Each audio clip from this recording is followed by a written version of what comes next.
Good morning, class.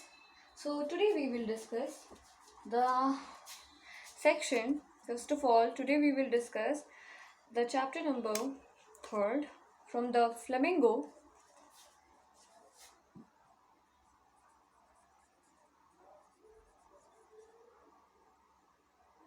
Flamingo, lesson number 3.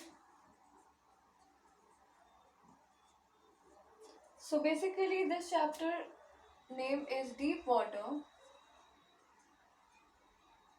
and it is written by William Douglas.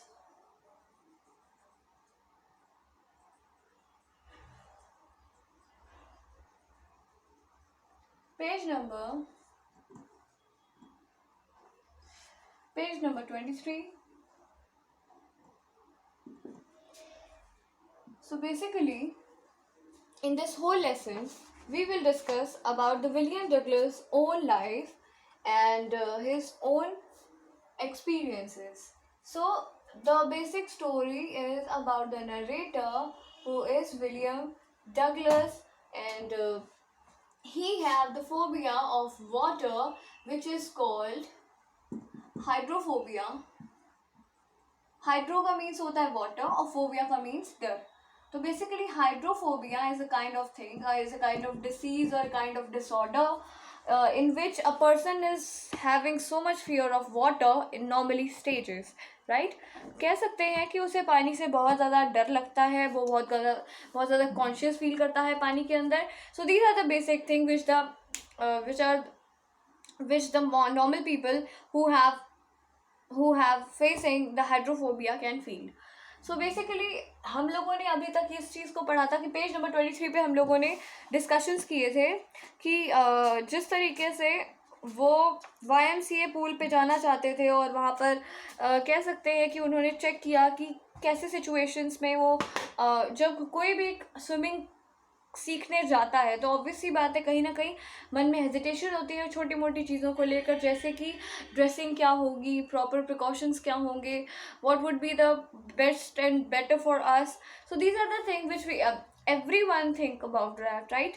So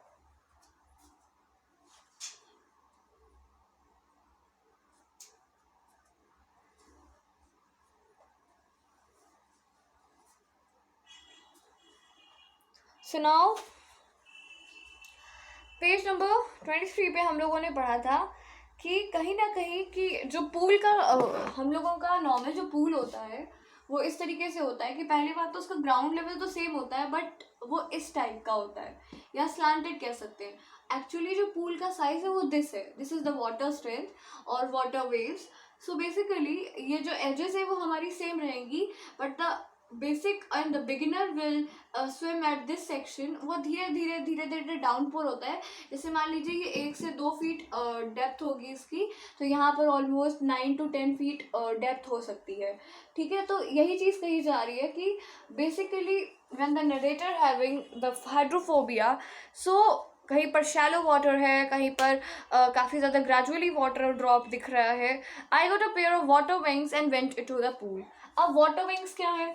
water wings is a kind of thing जो कि कह सकते हैं लोग अपने पैरों में पहनते हैं ताकि वो इजीली फ्लैप कर सके. जैसे कि एक फिशेस होती हैं, तो फिशेस के इस साइड पे विंग्स होती हैं. वो क्या करते हैं, उन्हें आगे बढ़ने में मदद करते हैं. तो ये विंग्स को वो थोड़ा सा मूवमेंट करते हैं जिसकी वजह से वो आगे बढ़ जाते हैं. तो इसी वजह से ये विंग्स की ज़रूरत पड़ती है ताकि आप वाटर करंट के थ्रू थोड़ा सा शेकिंग करने पर आप उसे आगे बढ़ जाओ, राइट?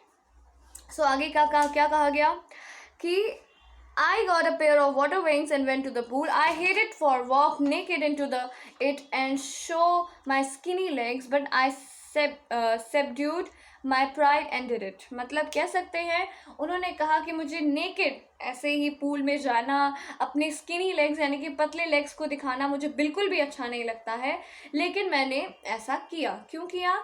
क्योंकि वो चाहते थे भले जो भी उनके मन में हो कि उनके मन में जितना भी प्राइड था वो सब उन्होंने त्याग करके उन्होंने वो किया.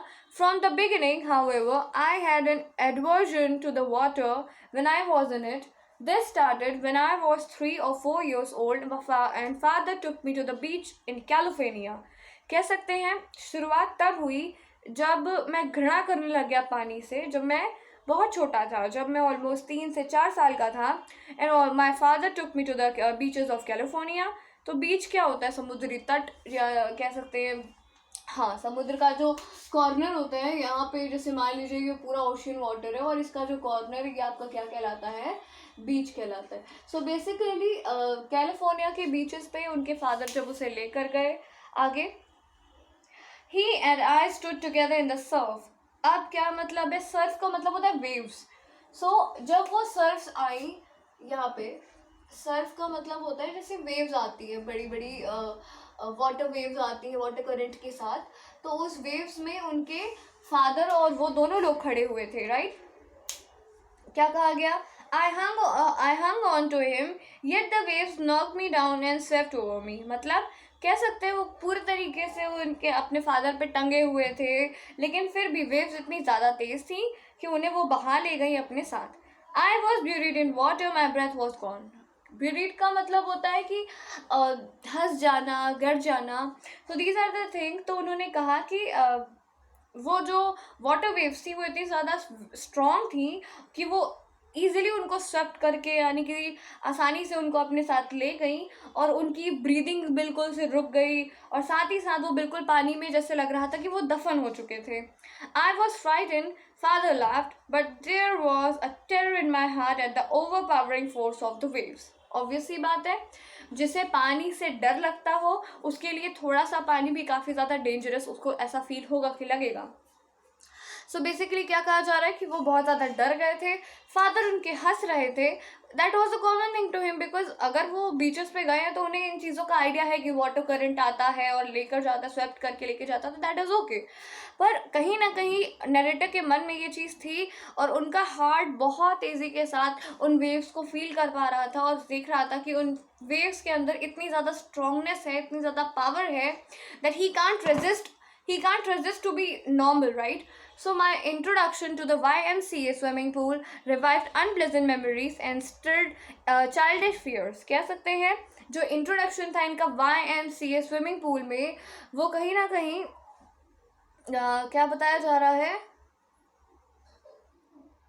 कहीं ना कहीं उनको फिर से वो सारी चीज़ें डरा रही थी कि वो एक ऐसा मेमोरीज था उनका वाटर से रिलेटेड जो कि उनके लिए बिल्कुल भी अच्छा नहीं था, और जो बचपन से उनका डर था वो सामने आने वाला था। But in a little while I gathered confidence. लेकिन थोड़ी देर में जब उन्हें पूल में जाना ही था तो उन्हें कॉन्फिडेंस गैदर करना ही पड़ेगा। सो इस वजह से उन्होंने अपने कॉन्फिडेंस को बिल्डअप किया। I padded with my new water wings, watching the other boys and trying to learn by aping them. कह सकते हैं कि उन्होंने क्या किया, कोशिश की अपने पैडेड को, मतलब अपने वाटर विंग्स को उन्होंने प्रॉपर्ली बनाया, बांधा। और क्या कहा जा रहा है कि जब उन्होंने देखा कि अदर बॉयज़ भी कोशिश कर रहे हैं, ट्राई कर रहे हैं, they are trying their best, और वो सिंपल सी चीज़ है कि वो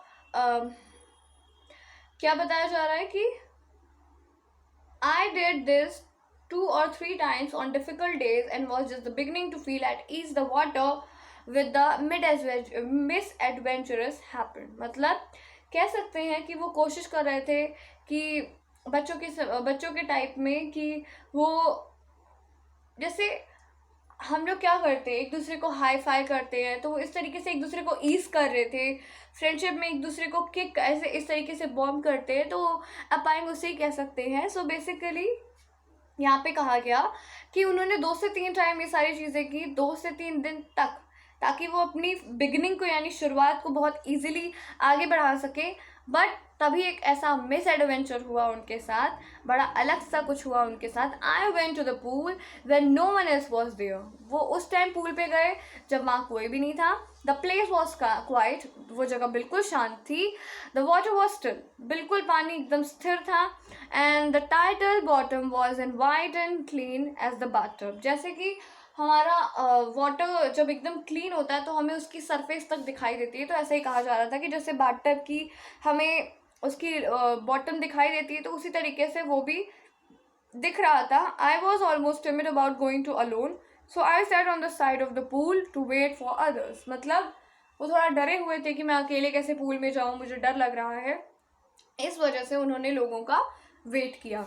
सो बेसिकली क्या कहा जा सकता है, कहा यह जा सकता है कि this whole chapter is concerned and told about the narrator William Douglas about his experience to the water, that how he made the confidence build up for learning the swimming experience in his life, right? Because he have the fear of water, which is called hydrophobia, and that is really dangerous if anyone have any kind of phobia and they are facing them with their confidence. So now we will discuss the next segment to the next video. So thank you, class.